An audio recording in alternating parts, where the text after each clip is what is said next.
In this episode, is this the City ground? Awoniye continues to find the net with regularity, the winkers being the winker, and Awoniye does his best Adebayor impression celebrating in front of the Palace fans.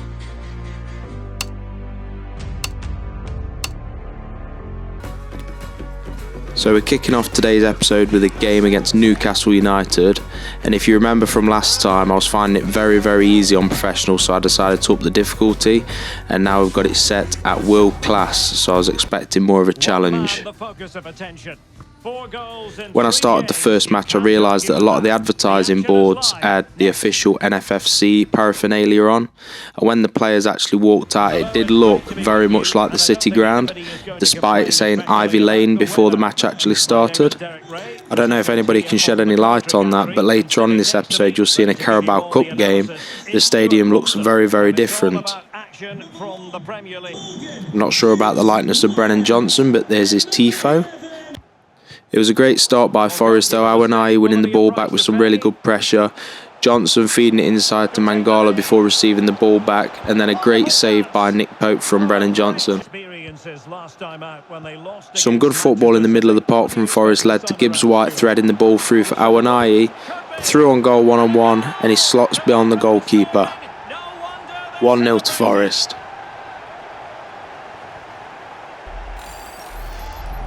Well, as you can see, the weight of the through ball is key to this goal, and it makes the striker's job so easy. All he has to do... Some shambolic defending by Forest led to a chance for Newcastle, but Henderson kept out the ball well. And it was more great work by Henderson to keep out a header from a cross on the right from Newcastle United.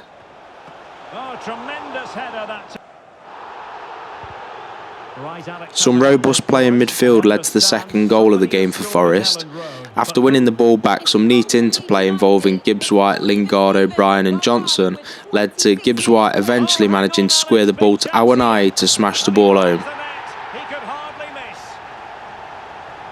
There was jubilation on the pitch and in the stands, with the Forest fans going absolutely mental. Isaac went into the referee's notebook following this horrendous challenge on O'Brien. And before the first half came to a close, there was time for one more effort for Forest. Some good work by Johnson on the right led to a shot from Awoniye. And the whistle is sounded for half. A cracking ball over the top by Awoniye into Johnson's path was fired wide of the goal. A great chance missed there by Forest. Then an exceptional ball over the back line by O'Brien led to Awoniye getting a great effort away, but Pope, with elasticated arms, saving the ball there. Forest continued to bang on the Newcastle door though, and some great work down the right by Williams and Johnson led to the latter crossing the ball for Awoniye with a double opportunity, first one saved and the second hitting the post. It wasn't long though until it was 3-0 to Forest. Lingard bursting along down the left hand side, squaring the ball through to Awoniye, who raced and smashed the ball past the goalkeeper.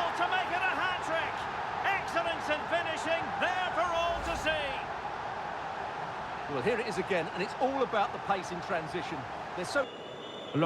And that's how the game finished, 3-0 to the mighty Reds. And despite upping the difficulty to world class, it was still a very easy win for the boys in red. The Nigerian prince there, quite rightly getting his match ball to take away. And the Forest fans go home happy.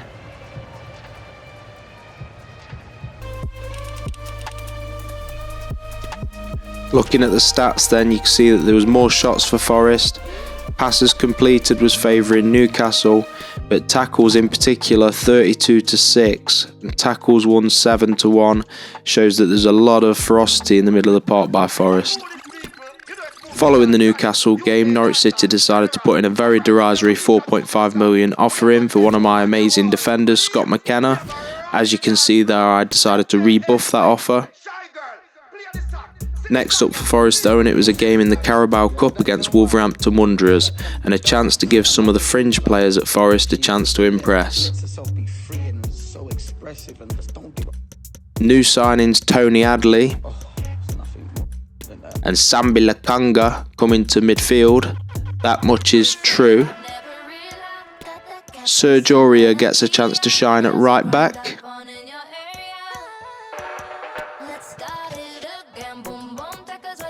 Omar Richards comes in at left back instead of Lodi.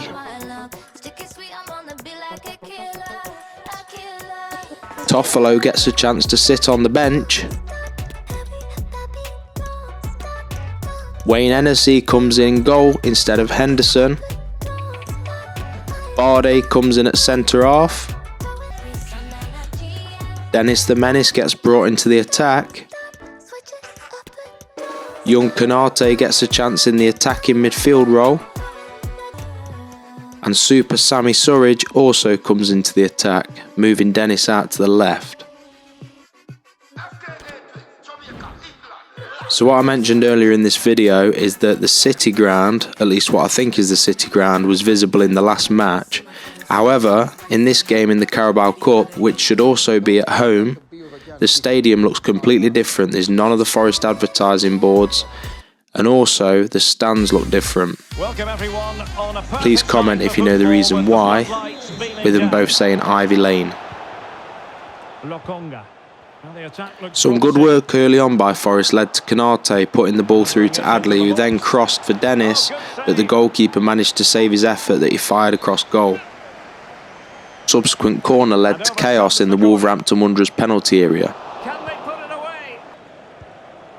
It wasn't long until the first goal for Forest though. Konate putting the ball out wide to Johnson, who in turn found Surridge. His effort was saved by the keeper. The ball came back out to Omar Richards, who nodded it beyond him and into the goal. First goal for the club for Omar Richards, and it was 1-0 to the Reds. Traore was starting to cause chaos down the right for Wolves. The Forest defenders couldn't get a grip of him in his oiled arms. Traore was then involved again for Wolves, but his effort was blazed iron wide. Nowhere close to the goal when all was said and done. Well, from that sort of position, you should really be testing the goalkeeper.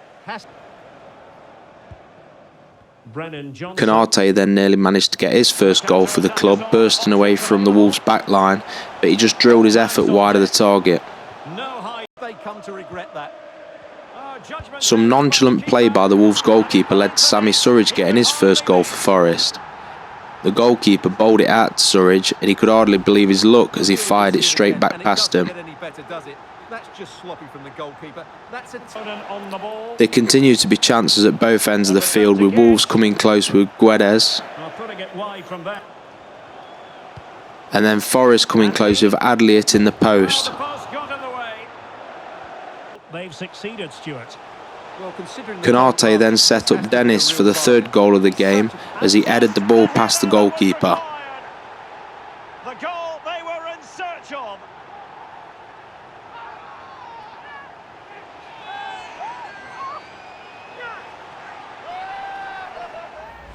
Well, here's the replay. Let's see that fine goal again. Konate crossing and have it. Johnson. Then it was 4-0 to Forest. Johnson putting the ball through to Adley, who pulled it back to Surridge, who fired past the goalkeeper.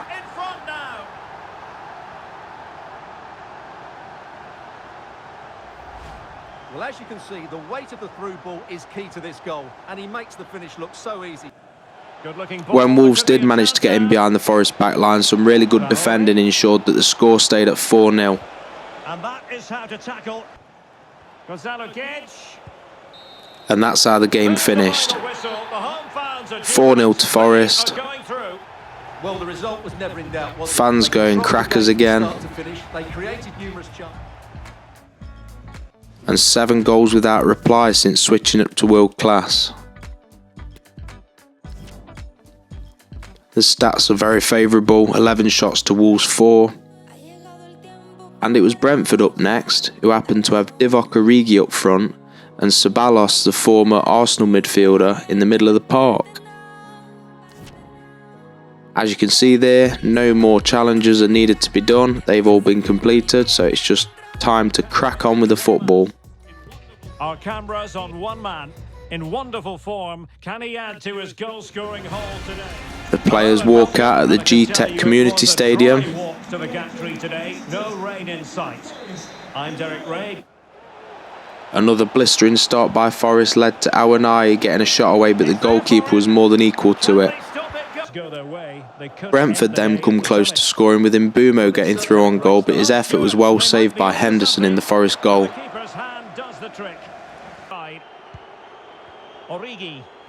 It was Brentford who took the lead in this game though. Some fine work on the left led to Wissa needing 2 bites at the cherry, but eventually scoring the first goal of the game.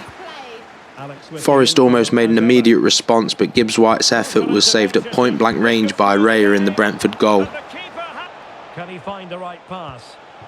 It wasn't long until it was 1-1 though, with Awoniye turning provider this time, crossing the ball to Johnson, who nodded the ball in at the back post.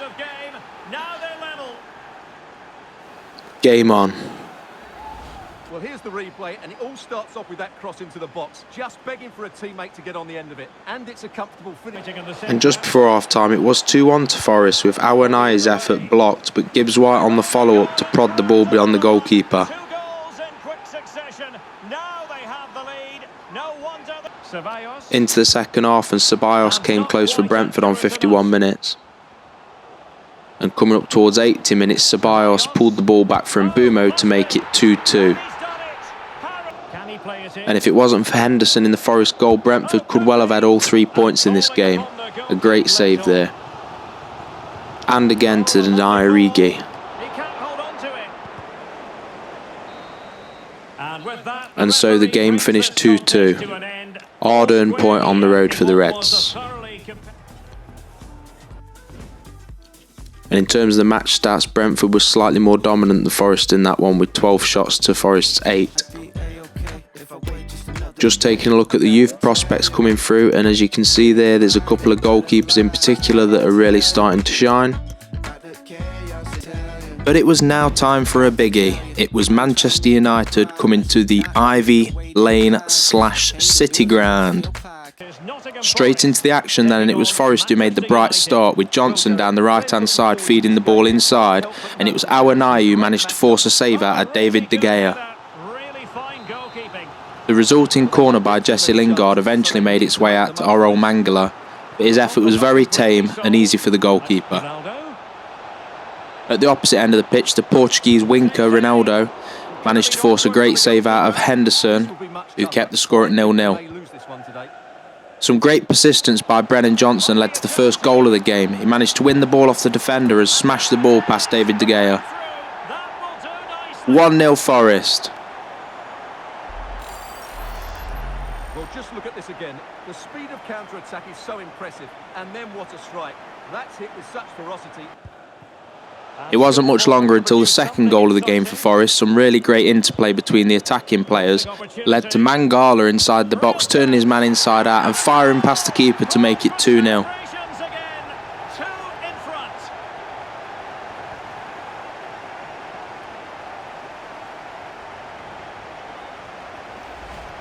Well, here you can see it again.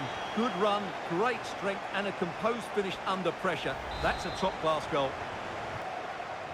Man United now knew they needed to come out and try and score some goals, and some great work by them led to a great save by the Forest goalkeeper Henderson. And they did get their first goal of the game. An unlikely source, Slabhead, turning into prime Ronaldinho, smashing the ball past the Forest keeper. That was not in the script. And those 20 Man United fans there were going absolutely bonkers. Don't quite know what the Forest goalkeeper was doing there. Should definitely have saved that. At the start of the second half, and the scorelines became level. Man United getting through on goal, and Bruno Fernandes firing past the Forest keeper. 2-2. Well, we won't get tired of watching this, because the interplay. The game was now becoming quite open, but it was Forest who again managed to re-establish the lead, this time Awoniye taking 2 bites of the cherry to smash the ball home.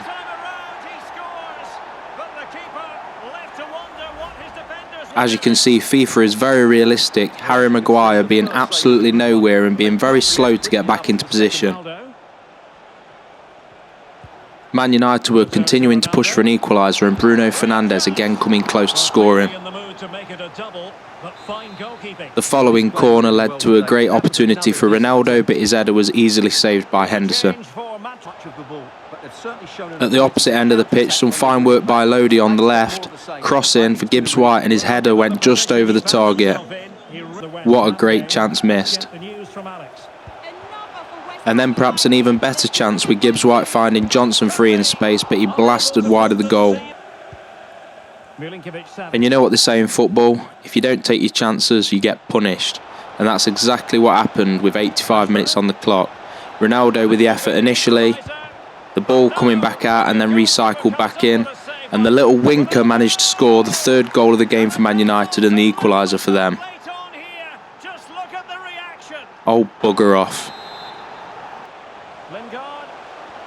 There was time for one more chance for Forest to try and re-establish that lead, but it was a really good save by the Man United goalkeeper. And that's how the game finished, 3-3. On reflection, a good result, but perhaps should have been more. The stats certainly tell the tale of a very, very even game there. And I'm going to finish this episode with the game against Crystal Palace here at Selhurst Park. Some blistering play down the left-hand side led to Awoniye firing past the goalkeeper. His celebrations conjured up images of Adebayor celebrating in front of the Arsenal fans for Manchester City. I'm surprised he didn't get lynched there. Well, here's the goal again, and what a wonderfully weighted pass this is. But there's still plenty to do from here. He hits it so well. Palace did present a slight threat on the break, but this here was their best chance of the first half, and it was very tame. Into the second half, and Gibbs White fed Awoniye for his second goal of the game. Easy peasy lemon squeezer. And later into the game, there was a chance for Awoniye to get his hat-trick, but it was well saved by the Palace keeper. And that's how the game finished. A comfortable routine 2-0 win for Forest, and the great form continues. Restricted Palace there to very few opportunities. After the game, and Lingard comes to me saying he wants a new contract. For now, I'll say let's look at that, but really I've probably got no intentions of giving him one.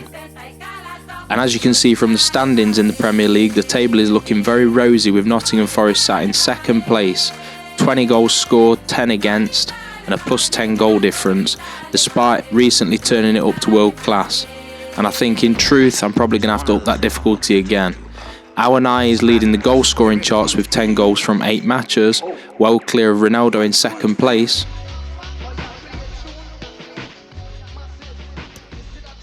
And in terms of assists, Brennan Johnson is leading the way with 6 assists from 8 games, again with Ronaldo in second place. That brings me to the end of this episode, but thank you all for watching, and please subscribe to my channel, Red Dog Gamer.